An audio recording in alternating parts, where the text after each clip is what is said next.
Welcome to studio in Telugu. ముందుగా headlines. Konduru గ్రామంలో శ్రీ మహంకాళి అమ్మవారిని దర్శించుకున్న మంత్రి నారా లోకేష్. అమ్మవారికి సారె సమర్పించి ప్రత్యేక పూజలు. వరుస బైక్ దొంగతనాలకు పాల్పడుతున్న అంతర్రాష్ట్ర దొంగ అరెస్ట్. రాయచోటిలో పట్టుబడిన దొంగ 14 బైకులు స్వాధీనం. తిరుమల శ్రీవారిని దర్శించుకున్న తెలంగాణ ప్రభుత్వ సలహాదారుడు శ్రీనివాసరాజు. అనంతరం రంగనాయకుల మండపంలో వేద పండితులు వేద ఆశీర్వాదం. ఇక డీటెయిల్స్ చూస్తే, అన్నమయ్య జిల్లాలో వరుస బైక్ దొంగతనాలకు పాల్పడుతున్న అంతర్రాష్ట్ర దొంగను రాయచోటి పోలీసులు ఎట్టకేలకి చెక్ పెట్టారు.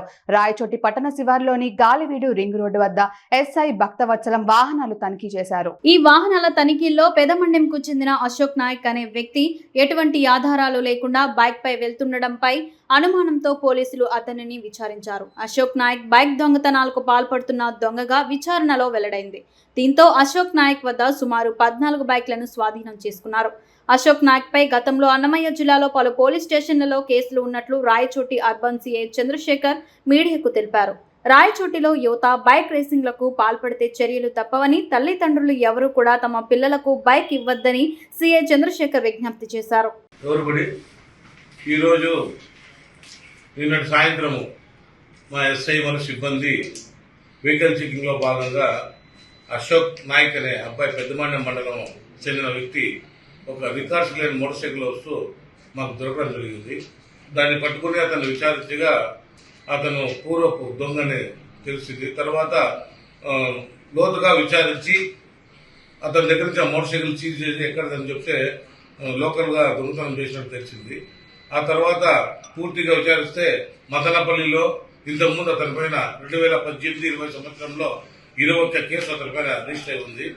ఆ తర్వాత విచారించి మా ఇంట్రాగేషన్ లో అతను వాలంటరీగా 14 మోటార్ సైకిల్ దొంగతనం తెలిసింది. అందులో 4 మోటార్ సైకిల్స్ మన రాయచోటికి సంబంధించినవి, 4 మోటార్ సైకిల్స్ మదనపల్లికి సంబంధించినవి, ఒకటి తమ్మల్లపల్లి, ఒకటి పీలేరు, ఒకటి బుద్ధివేడు పోలీస్ స్టేషన్ చెందినగా తెలిసింది. రిమైనింగ్ 3 కూడా తిరుపతి 2, కడప 1 తెలిసింది. ఆ పోలీస్ స్టేషన్ లో కూడా మేము ఇన్ఫార్మ్ చేయడం జరిగింది. అన్ని పోలీస్ స్టేషన్ లో కూడా ఈ మోటార్ సైకిల్ పైన కేసులు రిజిస్టర్ ఉన్నాయి. మన జిల్లాకు అన్నమయ్య జిల్లాకు సంబంధించి 11 దొంగతనాల్లో, మోటార్ సైకిల్ దొంగతనాల్లో ఈ ముద్దాయి ఇన్వాల్వ్మెంట్ గా తేల్చడం జరిగింది. ఇతని దగ్గర నుంచి మనం టోటల్ గా 14 మోటార్ సైకిల్ రికవర్ చేసి ఈ కంప్లైంట్ల మేరకు ఈ మోటార్ సైకిల్ ఎవరికైతే కేసులు రిజిస్టర్ చేశారో వారికి తప్పకుండా కోర్టు ద్వారా తీసుకోవాలని చెప్పి మనం చేస్తున్నాము. అంతేకాకుండా ఈ రాయచోటి పట్టణంలో రాత్రిపూట్ల అనామతులో మోటార్ సైకిల్ హెవీ సైలెన్సర్ వేసుకుని తిరుగుతున్నారు. పెద్దలకందరికీ వాళ్ళ పేరెంట్స్ కు విన్నపము, దయచేసి లైసెన్స్ లేని వాళ్ళకి, చిన్నపిల్లలకు మోటార్ సైకిల్ ఇవ్వకండి. ఈ హైవేలో ఈ పిల్లకాయలు మోటార్ సైకిల్ ర్యాలీస్ అని అవన్నీ వెళ్తున్నారు. యాక్సిడెంట్ తిరగడం వల్ల పిల్లలు ప్రాణాలు కోల్పోయే ఆస్కారం ఉంది. కాబట్టి ఈ సైలెన్సర్లన్నీ తీసేసి వారికి మామూలు మోటార్ సైకిల్ లైసెన్స్ 18 సంవత్సరాలు నిండిన వాళ్ళు మాత్రమే మోటార్ సైకిల్ డ్రైవ్ చేయాలని చెప్పి మరోసారి వాళ్ళ తల్లిదండ్రులకి విజ్ఞప్తి చేస్తారు. దుగ్గిరాల మండలం కంటంరాజు కొండూరు గ్రామంలో శ్రీ మహంకాళి అమ్మవారిని నారా లోకేష్ దర్శించుకున్నారు. అమ్మవారికి సారె సమర్పించి ప్రత్యేక పూజా కార్యక్రమాల్లో పాల్గొన్నారు. ఆలయ అర్చకులు అమ్మవారి తీర్థ ప్రసాదాలు, చిత్రపటాన్ని అందించారు. వేద పండితులు ఆశీర్వచనాలు అందజేశారు. అనంతరం మహంకాళి అమ్మవారికి నూతనంగా నిర్మిస్తున్న దేవాలయాన్ని పరిశీలించి పనులు జరుగుతున్న తీరు గురించి ధర్మకర్తలను, అధికారులను అడిగి తెలుసుకున్నారు. రాష్ట్ర వ్యాప్తంగా వివిధ జిల్లాల నుండి శ్రీ మహంకాళి అమ్మవారిని దర్శించుకోవడానికి పెద్ద ఎత్తున ప్రజలు వస్తున్న నేపథ్యంలో ఆలయ అభివృద్ధిపై ప్రత్యేక దృష్టి పెట్టాలని లోకేష్ నిర్ణయించుకున్నారు. భక్తుల సౌకర్యం కోసం మెరుగైన రోడ్లు, పార్కింగ్ సౌకర్యం, పరిశుభ్రత, ఇతర సౌకర్యాలు ఏర్పాటు చేసి దేవాలయ పరిసర ప్రాంతాలను అభివృద్ధి చేయడానికి ప్రణాళిక సిద్ధం చేయాలని అధికారులను ఆదేశించారు.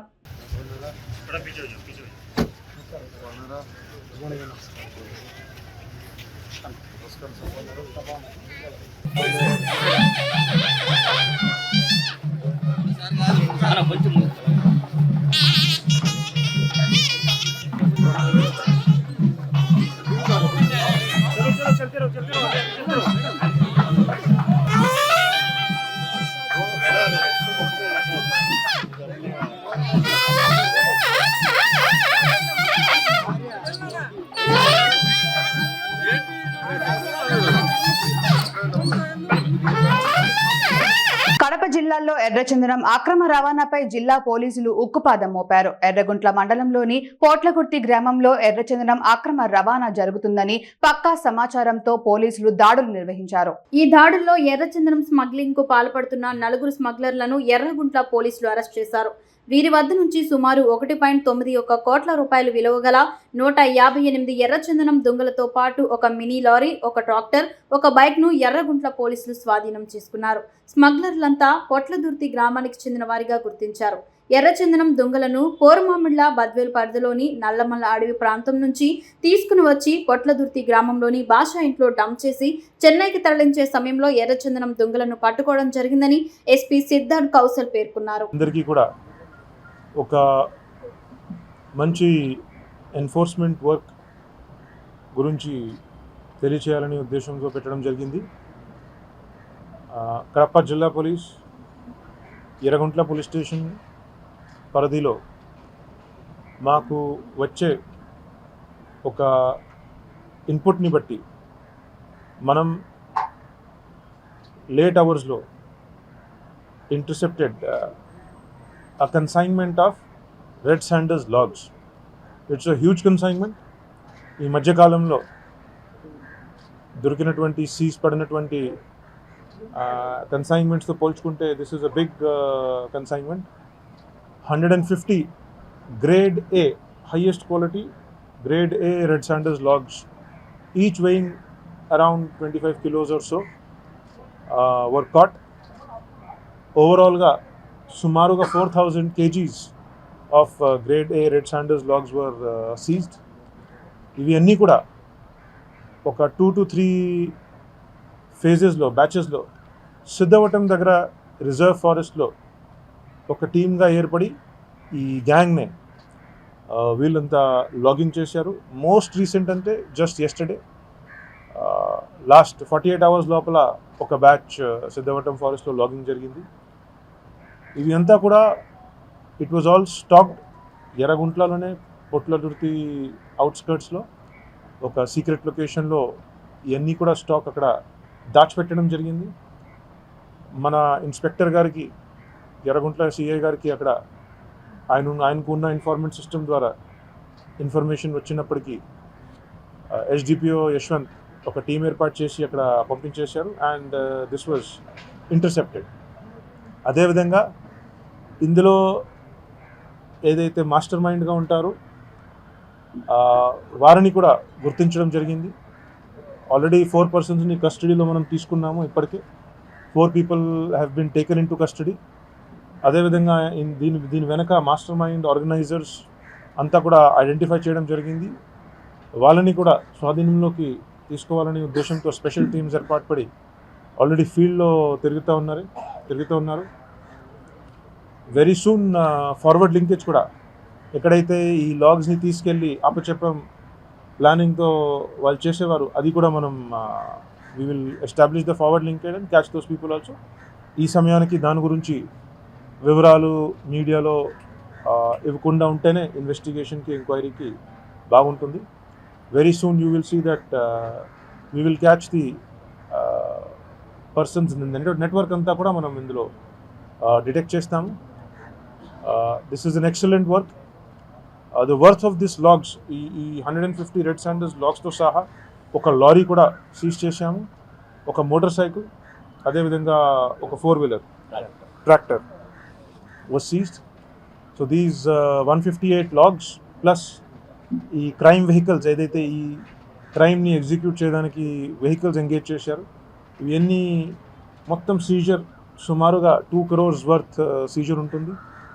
అండ్ ఇందులో ప్రజెంట్ మనం ఎవరైతే 4 అరెస్ట్ చేస్తున్నామో వీళ్ళకి ఇప్పటి వరకు కూడా they have not been caught by the police so far. So first time ఒక తిరుమల శ్రీవారిని వీఐపీ విరామ సమయంలో తెలంగాణ ప్రభుత్వ సలహాదారుడు శ్రీనివాస్ రాజు దర్శించుకున్నారు. దర్శనం అనంతరం రంగనాయకుల మండపంలో వేద పండితులు వేద ఆశీర్వచనం అందించగా టీటీడీ అధికారులు తీర్థ ప్రసాదాలు అందించారు. ఆలయం వెలుపల శ్రీనివాసరాజు మాట్లాడుతూ అందరూ ఆశించిన విధంగా టీటీడీ ఈవోగా అవకాశం రాకపోవడం నాకు భాగ్యం లేకపోవడమే కారణంగా భావిస్తున్నానని తెలిపారు. శ్రీవారి భక్తుల పట్ల ప్రేమానురాగాలతో సేవలు అందించాలని, నేను కొందరివాడిగా కొంతమంది కల్పిస్తున్న అపోహలను ప్రజలు నమ్మవద్దని విజ్ఞప్తి చేస్తున్నానని తెలిపారు. ఓం నమో వెంకటేశాయ. స్వామివారి కృపతో 8 ఏళ్ల పాటు సుదీర్ఘకాలం తిరుమల జాయింట్ ఎగ్జిక్యూటివ్ ఆఫీసర్గా విశేషమైన సేవలు అందించి సరిగ్గా 5 సంవత్సరాల క్రితం ఇదే రోజు స్వామివారి ప్రత్యక్ష సేవల నుంచి నేను నిష్క్రమించడం జరిగింది.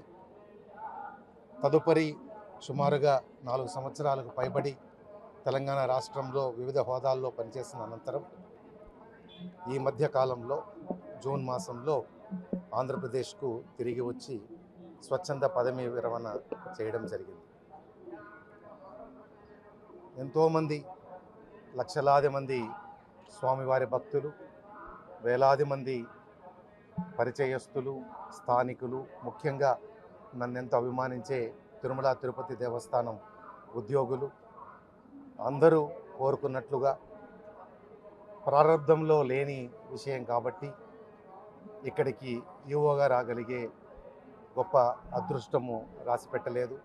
వారందరి మనస్సులు గాయపడినందుకు, నా ప్రారంభంలో లేని విషయం వల్ల అలా జరిగింది కాబట్టి అందరినీ కూడా మన్నించమని, మీ ప్రేమకు సదా శిరస్సు వంచి నమస్కరించడం తప్ప చేయగలిగింది ఏమీ లేదని కూడా తెలియజేసుకుంటున్నాను. తర్వాత ముచ్చటగా 3 విషయాలు చెప్పాలనుకుంటున్నాను. పదవి విరమణ తర్వాత ఎంతో ప్రేమతో నన్ను హక్కున చేర్చుకున్న తెలంగాణ సమాజానికి, తెలంగాణ రాష్ట్ర వివిధ స్థాయిలలోని ప్రభుత్వ ఉద్యోగులకు, ప్రజాప్రతినిధులకు ముఖ్యంగా ప్రేమతో కూడిన గౌరవాన్ని కల్పించినటువంటి తెలంగాణ రాష్ట్ర ముఖ్యమంత్రి వర్యులు గౌరవనీయులు శ్రీ రేవంత్ రెడ్డి గారికి మనఃపూర్వక కృతజ్ఞతాభివందనములు. తిరుమలలో ఇంతకాలం పనిచేసిన తర్వాత ఉద్యోగ విరమణ చేశాను కాబట్టి 2-3 విషయాలు మాత్రము ప్రస్తావించదలిచాను. తిరుమలకు వచ్చేటటువంటి లక్షలాది మంది భక్తులకు, ఏటా వచ్చే సుమారు 3 కోట్ల మంది భక్తులకు సేవలు అందించడానికి మనకు సాధనము తిరుమల తిరుపతి దేవస్థానంలో పనిచేసే ఉద్యోగులు. వారి పట్ల ప్రేమానురాగాలతో వ్యవహరిస్తేనే వారికి కూడా అదే భావనతో భక్తులకు సేవలు అందించడానికి అవకాశం ఉంటుంది. ఈ యొక్క సూక్ష్మాన్ని అందరూ గ్రహించి ఆ విధంగా ఎప్పటికీ పరిపాలన కొనసాగాలని చెప్పేసి నేను కోరుకుంటూ ఉన్నాను. విద్యారంగ సమస్యలు పరిష్కరించి నీట్ నెట్ పరీక్షల లీకుకు కారకులైన ఎన్టీఐ సంస్థను రద్దు చేయాలని డిమాండ్ చేస్తూ విద్యార్థి సంఘాల ఆధ్వర్యంలో దేశవ్యాప్తంగా విద్యాసంస్థల బంద్ చేపట్టారు. బంద్ లో భాగంగా కడప జిల్లా వ్యాప్తంగా విద్యార్థి సంఘాల నాయకులు బంద్ నిర్వహిస్తున్నారు. అనంతరం బీజేపీ ప్రభుత్వానికి వ్యతిరేకంగా నినాదాలు హోరెత్తించారు. పరీక్ష రాసి నష్టపోయిన విద్యార్థులకు కేంద్ర ప్రభుత్వం వెంటనే నష్టపరిహారం ఇవ్వాలని తెలిపారు. కేంద్ర విద్యాశాఖ మంత్రి రాజీనామా చేసి దేశవ్యాప్తంగా పాఠశాలల మూసివేత ఆపాలని పేర్కొన్నారు. యూనివర్సిటీ కేంద్రాలలో విద్యార్థులపై అక్రమ కేసులు ఆపాలని డిమాండ్ చేశారు. వెంటనే కేంద్ర రాష్ట్రాల ప్రభుత్వాలు విద్యారంగ సమస్యలను పరిష్కరించాలని, లేని పక్షంలో విద్యార్థి సంఘాల ఆధ్వర్యంలో ఉద్యమాలను మరింత ఉధృతం చేస్తామని హెచ్చరించారు. నేడు పరీక్షల లీకేజ్ పైన విచారణ జరిపించాలని, అలాగనే ఎన్టీఏని రద్దు చేయాలని చెప్పి ఇవాళ ప్రధానమైనటువంటి అంశాలు దేశ చరిత్రలో ఎన్నడూ లేనటువంటి విధంగా ఇవాళ విద్యార్థి సంఘాలు ఒకే అంశం మీద దేశవ్యాప్తంగా బంద్ నిర్వహిస్తూ ఉన్నారు. ఇవాళ నరేంద్ర మోడీ ప్రభుత్వం ఏదైతే నీటు పరీక్షా పత్రాల లీకేజ్లో స్పందించినటువంటి దాఖలాలు లేవు. ఇవాళ నెట్కు సంబంధించి రద్దు చేయాలని చెప్పి ఇవాళ డిమాండ్ చేస్తూ ఉన్నాం. అలాగనే ఆయా రాష్ట్రాల స్వయం ప్రతిపత్తి కింద నీటి పరీక్షలు నిర్వహించుకోవడానికి అవకాశం కల్పించాలని చెప్పి కూడా ఈ బంద్ సందర్భంగా డిమాండ్ చేస్తూ ఉన్నాం. విశ్వవిద్యాలయాల్లో పోరాటం చేస్తున్నటువంటి విద్యార్థుల మీద అక్రమంగా కేసులు నమోదు చేస్తూ ఉన్నారు. తక్షణమే ఆ విద్యార్థుల మీద నమోదు చేసినటువంటి కేసులే ఊపా హక్కు చట్టాన్ని రద్దు చేయాలని చెప్పి కూడా ఈ బంద్ సందర్భంగా డిమాండ్ చేస్తున్నాం. ఇప్పటికైనా సరే నరేంద్ర మోడీ కాస్త ఈ విద్యాకరణకు వ్యతిరేకంగా పోరాటం చేయడానికే దేశవ్యాప్తంగా ఈ ఉద్యమానికి శ్రీకారం చుట్టబోతా ఉంది. ఇప్పటికైనా సరే నరేంద్ర మోడీ ప్రభుత్వం ఆలోచన చేసి నీట్ పరీక్షలు తిరిగి నిర్వహించాలని చెప్పి ఈ సందర్భంగా డిమాండ్ చేస్తూ ఉన్నాం. ఓబ్లేసు JRSYF రాష్ట్ర ప్రధాన కార్యదర్శి. రాజ్యంలో నరేంద్ర మోడీ ప్రభుత్వం విద్యార్థుల ప్రభుత్వం, సంక్షేమ ప్రభుత్వం, వికాస్ భారత్ అని చెప్పి పెద్దగా ప్రకటించారు. ఆ మేరకు ఆయన పరిపాలన చేస్తూ మళ్ళా అధికారంలోకి వచ్చారు. ఇవాళ నీట్ ఎగ్జామ్ సంబంధించి లీకులు అయినటువంటిది దాఖలాలు స్పష్టంగా కనపడతా ఉన్నాయి. నెట్ ఎగ్జామ్ రద్దు చేశారు లీక్ అయిన తర్వాత. ఏంటి కేంద్ర ప్రభుత్వం ఏం చేస్తూ ఉంది? విద్యారంగాన్ని విచ్ఛిన్నం చేయడానికి ఈ ప్రభుత్వం పూనుకుంది. ఇవాళ స్పష్టంగా అర్థమవుతుంది. నీట్ ఎగ్జామ్ను తిరిగి కొనసాగించాలని చెప్పి ఆల్ ఇండియా స్టూడెంట్ ఫెడరేషన్గా డిమాండ్ చేస్తూ ఉన్నాం. మరి అదేవిధంగా దేశంలో ఉన్నటువంటి విశ్వవిద్యాలయాల్లో, యూనివర్సిటీ కేంద్రాల్లో విద్యార్థులు మాట్లాడుతుంటే వాళ్ళ మీద ఉపా చట్ట కేసు పెడతా ఉన్నారు. దేశవ్యాప్తంగా లక్షల పాఠశాలలు మూత వేస్తూ ఉన్నారు. ఇలాంటి అనేక అంశాలకు సంబంధించి మోడీ ప్రభుత్వం అనుచితమైన నిర్ణయాలు తీసుకుంటుంది. వైద్య రంగాన్ని అబాసుపాలు చేయదండి. కేవలం ఈ యొక్క ప్రభుత్వం ఉన్నటువంటి రంగాలన్నింటినీ అమ్మేసి విద్యార్థుల ప్రతిభను అమ్ముకోవడానికి ఇవాళ పూనుకుంటుంది. కాబట్టి నీట్ ఎగ్జామ్కి ఎవరైతే లీక్ కారణమయ్యారో వాళ్ళందరినీ ఇమ్మీడియట్గా కస్టడీలు తీసుకొని కేసులు నమోదు చేసి నీట్ ఎగ్జామ్ తిరిగి కొనసాగించాలని చెప్పి all India student federation demand చేస్తూ ఉంది. కేంద్ర ఎడ్యుకేషన్ మినిస్టర్ను బర్తరఫ్ చేయాలని చెప్పి కోరుతా ఉన్నాం. మరి ఇవాళ గుజరాత్ మోడల్ చెప్తున్నాడు నరేంద్ర మోడీ. గుజరాత్ మోడల్ చెప్తుంటే ఈ 11 ఏళ్ల కాలంలో 11 పేపర్లు లీకేజ్ అయ్యాయి. ఆ యొక్క రాష్ట్ర ప్రభుత్వం స్పష్టంగా 201 మంది మీద లీకులకు సంబంధించి కేసు పెట్టినటువంటి దాఖలాలు కూడా ఉన్నాయి. మరి బీజేపీ ప్రభుత్వం ఏం చేస్తుంది? విద్యారంగం గురించి ఆలోచిస్తుందా? ఏం చేస్తుందో ఆలోచించాల్సిన ప్రభుత్వంగా మరి తేల్చుకోవాల్సింది ఈరోజు బీజేపీ ప్రభుత్వానికి ఉందని చెప్పి ఈ సందర్భంగా భావిస్తా ఉన్నాం. మరి అదేవిధంగా ఉన్నటువంటి విద్యార్థి సంఘాలుగా వైద్య రంగాన్ని అబాసు పాలు చేస్తే ఊరుకునేది లేదు. కాబట్టి పెద్ద ఎత్తున ఆందోళనకు సిద్ధమవుతున్నామని చెప్పి ఈ సందర్భంగా తెలియజేస్తా ఉన్నాం. రాజంపేట పట్టణంలో శ్రీ అల్లూరి సీతారామరాజు 127 జయంతి సందర్భంగా ఆయన విగ్రహానికి టీడీపీ నేతలు పూలమాలలు వేసి ఘనంగా నివాళులర్పించారు. ఈ జయంతి వేడుకలను తెలుగుదేశం పార్టీ పట్టణ అధ్యక్షుడు దగ్గుబాటి సుబ్రహ్మణ్యం నాయుడు, పార్లమెంట్ అధికార ప్రతినిధి ప్రతాప్ రాజు ఆధ్వర్యంలో నిర్వహించారు. మన్యం వీరుడు, విప్లవ జ్యోతి, స్వాతంత్ర సమరయోధుడు శ్రీ అల్లూరి సీతారామరాజు అతి చిన్న వయసులోనే బ్రిటిష్ వారికి ఎదురెళ్లి స్వాతంత్ర్యం కోసం ప్రాణాలు అర్పించిన వారని ఈ సందర్భంగా కొనియాడారు.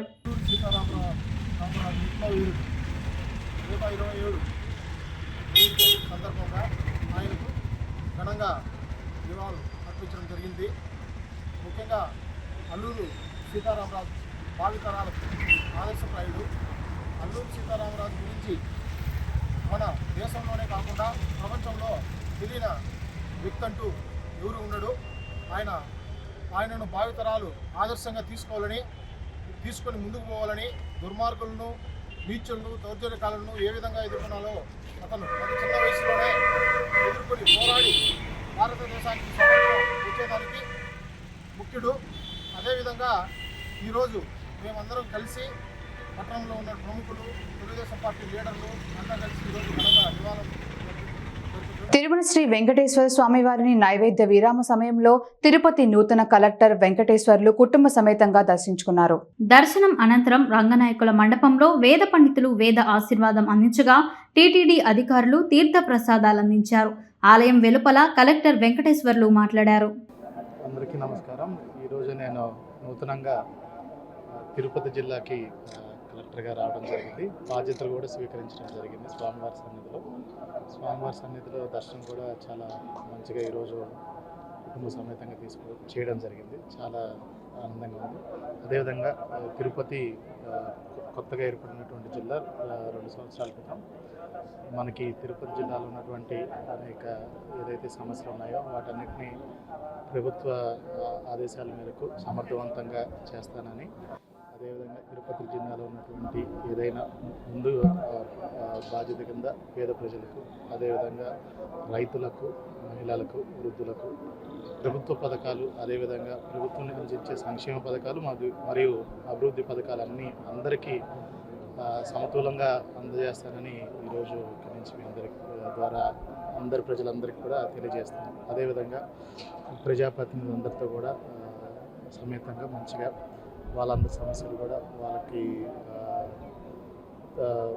ప్రభుత్వ ఆదేశాల మేరకు కూడా వాళ్ళందరితో కలిసి ఈ జిల్లాని అభివృద్ధి పదంలో నడిపిస్తానని కోరుకుంటున్నాను.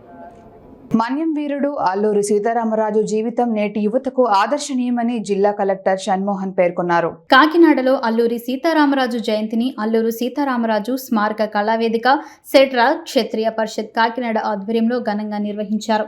తొలుత అల్లూరి సీతారామరాజు విగ్రహానికి జిల్లా కలెక్టర్ షణ్మోహన్, ఎమ్మెల్యేలు పంతం నానాజీ, వనమాడి కొండబాబు, కాకినాడ కార్పొరేషన్ కమిషనర్ వెంకట్రావు తదితరులు పూలమాలలు వేసి నివాళులర్పించారు.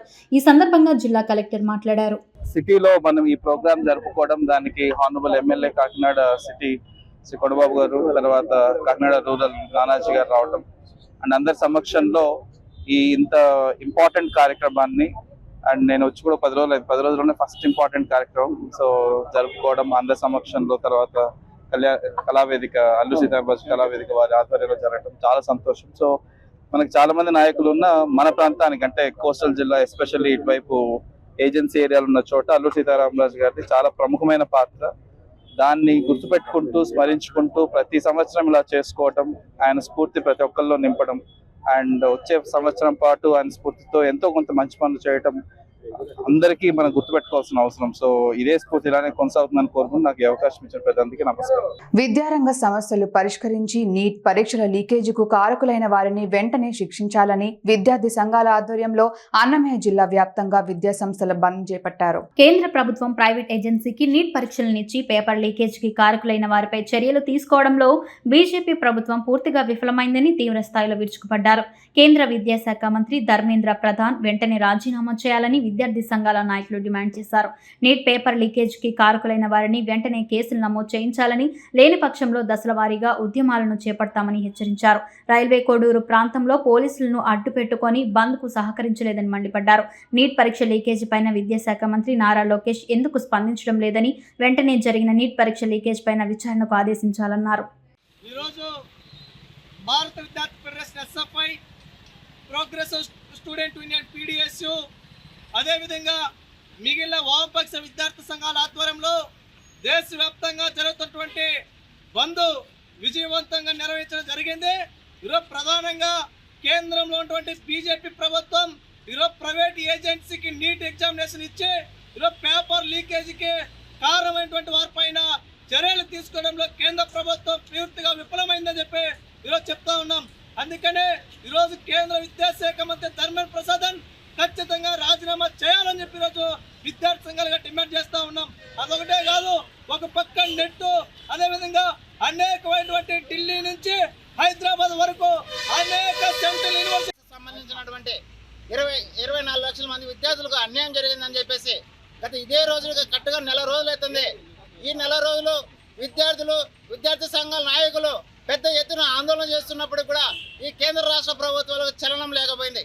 24 లక్షల మంది విద్యార్థులకు ఈరోజు నీట్ మీద ఎగ్జామ్ రాసి 67 మందికి అవుట్ ఆఫ్ రావడం ఇది ఎక్కడైనా సాధ్యమవుతుందా అని చెప్పేసి మేము ప్రశ్నిస్తున్నప్పుడు కూడా ఎవరే కానీ ఈ ఎన్టీఏకి సంబంధించినటువంటి అధికారులు దీనిపైన స్పందించకపోగా దీనిపై దాన్ని రద్దు చేయాలని చెప్పేసి మేము పీడీఎస్, ఎస్ఎఫ్ఐ రాజంపేటలో పెద్ద ఎత్తున ఉద్యమాలు చేసినప్పుడు కూడా ఈ స్పందించడం లేదు. ఈ ఎన్టీఏను పూర్తిగా రద్దు చేయాలని చెప్పేసి కేంద్ర విద్యాశాఖ మంత్రి తక్షణమే రాజీనామా చేయాలని చెప్పేసి ఈ కనీసం వాళ్ళకి సంబంధించిన 13 మందిని అరెస్ట్ చేసినప్పటికీ వాళ్ళు బహిరంగంగా మీ క్వశ్చన్ పేపర్ లీక్ చేసామని చెప్పేసి వాళ్ళు చెప్పినప్పుడు కూడా ఎందుకు మీరు వాళ్ళపైన చర్యలు తీసుకోలేదని చెప్పేసి చెప్తున్నాం. బాపట్ల జిల్లా నూతన కలెక్టర్ గా జె వెంకటమురళి బాధ్యతలు చేపట్టారు. జిల్లా కలెక్టరేట్ ఉద్యోగులతో పాటు జిల్లా అధికారులు పుష్పగుచ్చాలు ఇచ్చి అభినందనలు తెలిపారు. బాధ్యతలు చేపట్టిన అనంతరం మీడియాతో మాట్లాడారు. బాపట్ల ప్రజలకి ఈ కలెక్టరేట్ నుంచి ప్రతి విషయాన్ని చేరవేసేటువంటి మిత్రులు మీడియా వల్ల తెలియజేస్తూ ఈ రోజున జూలై 4వ తారీఖు అల్లూరి సీతారామరాజు గారి పుట్టినరోజున the legendary freedom fighter Alluri గారి బర్త్డే సెలబ్రేషన్స్ జరుగుతున్నటువంటి ఈ రోజున కొత్త జిల్లా దీనికి 2వ కలెక్టర్గా 3వ జాయింట్ కలెక్టర్గా సో వచ్చినందుకు ముఖ్యంగా నా సంతోషాన్ని ప్రజలందరికీ మీ అందరికీ తెలియజేసుకుంటూ ఇకపైన ఈ జిల్లాలో మన ఉద్యోగులందరితో కూడా మనం కలిసిమెలిసి ఉద్యోగులందరూ పై అధికారుల క్రింద పనిచేస్తున్నారని కాకుండా అందరము కలిసి ఒక టీమ్ లాగా పనిచేస్తున్నాము అనేటువంటి ఒక వాతావరణంలో ఏదైతే మన ప్రభుత్వం, మన ఆనరబుల్ చీఫ్ మినిస్టర్ గారు శ్రీ నారా చంద్రబాబు నాయుడు గారు, మన డిప్యూటీ చీఫ్ మినిస్టర్ గారు శ్రీ పవన్ కళ్యాణ్ గారు, ఏదైతే మన కూటమి ప్రభుత్వం ఏర్పాటై చేసుకుంటున్నాము, education minister HRD Shri Lokesh garu, వారందరి యొక్క అభిమతానికి తగినట్టు, వారందరితో పాటు మన జిల్లా నుంచి ఎనర్జీ మినిస్టర్ శ్రీ గుట్టిపాటి రవికుమార్ గారు, రెవెన్యూ మినిస్టర్ అనగానే సత్యప్రసాద్ గారు, ఇక్కడ ఉన్నటువంటి లోకల్ ప్రెసిడెంట్ ఎమ్మెల్యే గారు వర్మ గారు, సాంబశివరావు గారు, ఆనంద్ బాబు గారు, మిగిలినటువంటి ఎమ్మెల్యేలందరూ కూడా, మంత్రులు, వారందరినీ కూడా నేను మంత్రి గారిని కలవడం కూడా జరిగింది. వారు ఏదైతే రోడ్ మ్యాప్ మన జిల్లాలో ఎలాంటి మనం చేసుకోవాలి, అభివృద్ధి సంక్షేమ విషయంలో అనేటువంటి ఇన్పుట్స్ కూడా తీసుకోవడం జరిగింది. రాష్ట్ర ప్రభుత్వ అధినేత శ్రీ నారా చంద్రబాబు నాయుడు గారి అభిమతం ప్రకారం, జిల్లాలో ఉన్నటువంటి మన మంత్రివర్యుల అభిష్టం ప్రకారం మనం అందరం ఇక్కడ కలిసి ఉద్యోగులము, మీడియా వాళ్ళము, పొలిటికల్ రిప్రజెంటేటివ్స్, ప్రజలు అందరం కలిసి చక్కగా అభివృద్ధి సంక్షేమ ఫలితాలు ప్రజలందరికీ అందే విధంగా మన మున్సిపాలిటీలో కానీ, మన రూరల్ ఏరియాల్లో కానీ అందరికీ అందే విధంగా సంక్షేమ పథకాలు, అభివృద్ధి కార్యక్రమాలు చేసుకునే విధంగా మనం గట్టిగా కృషి చేసి పనిచేసేదానికి సంకల్పించుకుంటున్నాను ఈరోజు అని చెప్పి మీ అందరికీ తెలియజేస్తున్నాను. అదేవిధంగా సమయ పాలన, క్రమశిక్షణ, నిజాయితీ కలిగి మనం పనిచేయాలని కూడా మీ అందరికీ నేను విన్నవించుకుంటున్నాను. ఉద్యోగులందరికీ కొంత సమస్య ఇక్కడ ఉండొచ్చు, ఇదొక శాటిలైట్ టౌన్ లాగా ఉంటుంది, కొంచెం చిన్న టౌన్ లాగా ఉండడం, కొన్ని ఫెసిలిటీస్ కావచ్చు, ఎడ్యుకేషనల్ ఫెసిలిటీస్ కావచ్చు, హెల్త్ ఫెసిలిటీస్ కొంత. స్వాతంత్ర సమరంలో మన్యం ప్రాంతం నుంచి ప్రథమ భూమిక వహించిన అల్లూరిని స్మరించుకొని వారికి ఘన నివాళులు అర్పించారు. అల్లూరి బ్రిటిష్ పాలకులపై పోరాటాలు చేసి స్వేచ్ఛ స్వాతంత్రాలు కల్పించడంలో ప్రధాన పాత్ర పోషించారు. బ్రిటిష్ పాలకుల నేతల గుండెల్లో మన్యం వీరుడి పేరు చెబితే గడగడలాడిన సమయం కనపడడం గమనార్హం. మహోన్నత వ్యక్తిత్వంలో గిరిజన ప్రజల కోసం సాయుధ పోరాటం చేసిన యోధుడు. తక్కువ వనరులతో బ్రిటిష్ పాలకులపై పోరాటం ఎలా చేయాలో యువత గమనించాలని పిలుపునిచ్చారు. ఆదివాసుల ఆణిముత్యం అల్లూరి సీతారామరాజు వారి హక్కుల కాపాడటం కోసం వీర పోరాటం చేశారు. గత ప్రభుత్వం ఆదివాసుల హక్కులను కాలరాసిన విషయం గుర్తు చేశారు. ఎన్డీఏ కూటమి ఆధ్వర్యంలో ఆదివాసుల హక్కులను కాపాడటానికి కట్టుబడి ఉన్నామని స్పష్టం చేశారు. ఇవాళ అల్లూరి సీతారామరాజు గారు జయంతి వేడుకలు యానివర్సరీ సంబంధించి మనమందరం కూడా ఇక్కడ గుంటూరు పట్టణంలో ఉన్న ఆయన విగ్రహానికి గౌరవ ఎమ్మెల్యేస్ కూడా పాల్గొని మనమందరం కూడా ఇవాళ ఆయనని స్మరించుకున్నాము. అల్లూరి సీతారామరాజు గారు ఆయన రాజమండ్రి దగ్గర పుట్టి పెరిగినప్పటికీ మనకి ట్రైబల్స్ కోసము రాష్ట్రంలో చాలా పోరాటం చేస్తున్నారు. మనకి ఫ్రీడమ్ స్ట్రగుల్లో భాగంగా ఆయన బ్రిటిష్కి అగేన్స్ట్ అక్కడ అప్పుడు బ్రిటిష్ వాళ్ళు మెడ్రాస్ ఫారెస్ట్ యాక్ట్ తీసుకొచ్చి అక్కడ ట్రైబల్స్కి అక్కడ ఉన్న ట్రెడిషనల్ ఫారెస్ట్ ప్రొడ్యూస్ మీద కానీ, వాళ్ళకి అక్కడ ఉండే పొలాల మీద కానీ, అక్కడ వాళ్ళు ఉండడానికి రైట్స్ కానీ ఇవన్నిటిని కూడా క్వశ్చన్ చేసి, రెస్ట్రిక్ట్ చేసి వాళ్ళు చాలా ఇబ్బంది పడుతున్నారు అనేది రికగ్నైజ్ చేసి ఆయన వాళ్ళ కోసం పోరాటం చేశారు. ఆయన ఇండిపెండెన్స్ స్ట్రగుల్లో various independence movements, non cooperation movement ఇలాంటి దాంట్లో పాల్గొన్నప్పటికీ ట్రైబల్స్ కోసము ప్రత్యేకంగా మనకి రంపా రిబెలియన్ అనేది 1922లో దాంట్లో కూడా పాల్గొన్నారు. ఆయన ప్రతిసారి ఇలాంటి గొరిల్లా వార్ఫేర్ టాక్టిక్స్తో పాల్గొన్నప్పటికీ మోస్ట్లీ పోలీస్, అక్కడ ఉన్న పోలీస్ యంత్రాంగం మీద అప్పుడు ఎవరైతే బ్రిటిష్ పోలీస్ వారు ఉన్నారో వాళ్ళకి అగేన్స్ట్ క్యాంపెయిన్స్ అనేది తీసుకునేవారు. అండ్ దాంట్లో ఆయన ప్రతిసారి వెళ్ళినప్పుడల్లా ఏదైతే మనకి వెపన్స్ కానీ ఏది దొరికినా తీసుకొచ్చేసి మళ్ళీ కూడా వాళ్ళకి ఒక సవాల్ ఇచ్చినట్టు నేను ఇవన్నీ తీసుకెళ్ళిపోయాను అనే చెప్పేవారు. ఆయన ధైర్యంని మనము గుర్తించి ఆయనకి అందరూ కూడా ఆయనని మన్యం వీరుడు అని కూడా పిలుస్తారు. ఆయన ఈ కార్యక్రమాలన్నీ చేసినప్పటికీ బ్రిటిష్ వారికి అది చాలా ఎంబారసింగ్గా ఉన్నప్పటికీ ఆయనని 1924లో ఎగ్జిక్యూట్ కూడా చేయడం జరిగింది. ఆయనకి గుర్తుగా మనము ఆయన మన దేశానికి కానీ ముఖ్యంగా ట్రైబల్స్కి కానీ అందరికీ కూడా చేసిన సేవల్ని, ఆయన వీరంని అందరినీ కూడా ఇవాళ గుర్తించి ఇవాళ ఉన్న యూత్ కానీ అందరూ కూడా ఆయన గురించి తెలుసుకొని ఆయన నుంచి స్ఫూర్తి తీసుకోవాలని కోరుకుంటున్నాను. వార్తలు ముగించే ముందు హెడ్లైన్స్ మరోసారి. కొండూరు గ్రామంలో శ్రీ మహంకాళి అమ్మవారిని దర్శించుకున్న మంత్రి నారా లోకేష్. అమ్మవారికి సారె సమర్పించి ప్రత్యేక పూజలు. వరుస బైక్ దొంగతనాలకు పాల్పడుతున్న అంతర్రాష్ట్ర దొంగ అరెస్ట్.